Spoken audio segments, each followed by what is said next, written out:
በኢትዮጵያ ባህር ትራንስፖርትና ሎጂስቲክ የቴክኒክ አማካሪ ናቸው። እሳቸው ጋር ቆይታ እናደርጋለን። እሺ መነሻዋ በአብዛኛው ያው እንደምታውቁት ከቻይና ነው የተነሳቸው።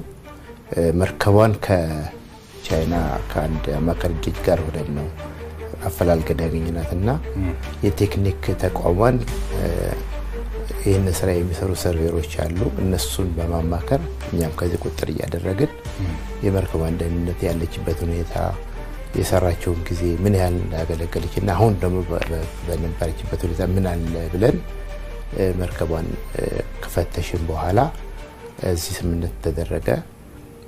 ከዛ በኋላ መርከቧን ለመግዛት ውሳኔ የተደረሰና መገዛት ደረጃ ላይ ስንሄድ ከባህር ለወጣ እንድትፈተሽ እንድትጠገን እንድትቀባና አንዳንድ የጎደሉ ነገሮች ያሉትን በሙሉ እዛም ደግሞ የቀጠርናቸው የኛ ኤጀንቶች እነሱ እየተመላለሱ እያዩ ያለችበትን ኮንዲሽን ካሳወቁ በኋላ ድራይዶክ የሚባል ቦታ ተወሰደች።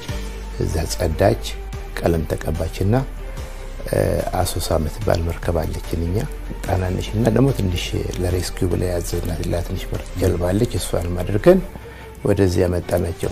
ጅቡቲ ወደ ከደረሰች በኋላ ደግሞ ያው ወደ ያለችበት ቦታ ለማምጣት የሎጂስቲክ ስራ መሰራት ነበረበት። የመንገዱ ሁኔታ መታየት ነበረበት። ለዚሁ ስራ የሚሰሩ የስራ ተቋራጮችን አፈላልገን አገኘን። አብዛኛዎቹ ደግሞ ይሄ ትልቁ የአባይ ፕሮጀክታችን ስላለ ለሱ የሚመጡ ትላልቅ ከፍተኛ ክብደት ያላቸውን እቃ የሚያጓጉዙ ካምፓኒዎች አሁን ስላሉንና የሱን ተሞክሮ ስላላቸው እነሱን ማምጣት አስፈልገና እነሱን ጠይቀን ይሄን የመንገዱ ሁኔታ ማስተካከል እሱ ራሱ ረጅም ጊዜ ወሰደብን። ዋንስ እሱ ከሄደ በኋላ ምክንያቱ ምንድነው ከነኛዎቹ መተለየዎች ክብደቷ ትንሽ እነሱ ከፍ ይላል፣ ግን ትልቅ እነሱ ስፋቷ ቁመቷና ሃይቷ አሁን ያለውን ቻሌንጅ የምናስጠቃ በደንብ አድርገን እንድናጤንና በየመንገዱ ላይ የሚያጋጥሙ ሁኔታዎችን እንድንቋቋም ተደርጋ ታሰበች። ፓወር ስቴሽኖች ቀደም እንደገለጸው ፓወር ስቴሽኖች አሉ፣ የፓወር ላይኖች አሉ። እነሱን ሁሉ ማለፍ ነበረባት። ለሱ የሚሆነውን ረጅሙን ነገር ሁሉ አቋርጠን የሚቆረጥም የአንቴና ሁኔታ ነበር። እሱንም ቆርጠን አዘካከልን። አሁን እንግዲህ ጉዞዋን ጀምራለች። በጉጉት እየጠበቅናት ነው። ቦታዋ ደርሷ ስራዋን እንድትጀምር በጣም እየፈለግን ያለን። በጣም ትልቅ ድርሻ ይኖረዋል፣ ይህ ምንም ጥርጥር የለውም። አንደኛ እንግዲህ አሁን በጣና ሐይቅ ላይ ያሉት አብዛኛዎቹ የጀልባ አይነቶች አሮጌ ናቸው።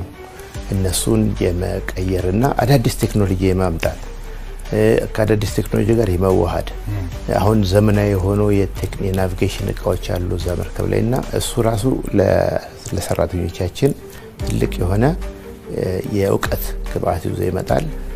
መርከቧም ደግሞ አሁን ካሉት መርከቦች ፈጠን ትላለች በጣም። የጣና ሐይቅ ያሉ መርከቦች ፍጥነታቸው አነስተኛ ነው።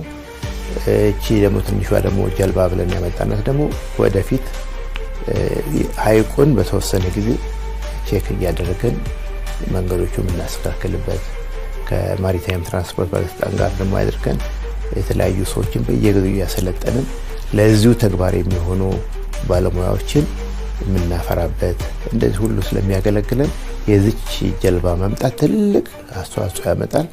አይ ቲንክ እንደ ሪቮሉሽን መቆጠር እንችላለን ይሄንን ብዬ አስባለሁ።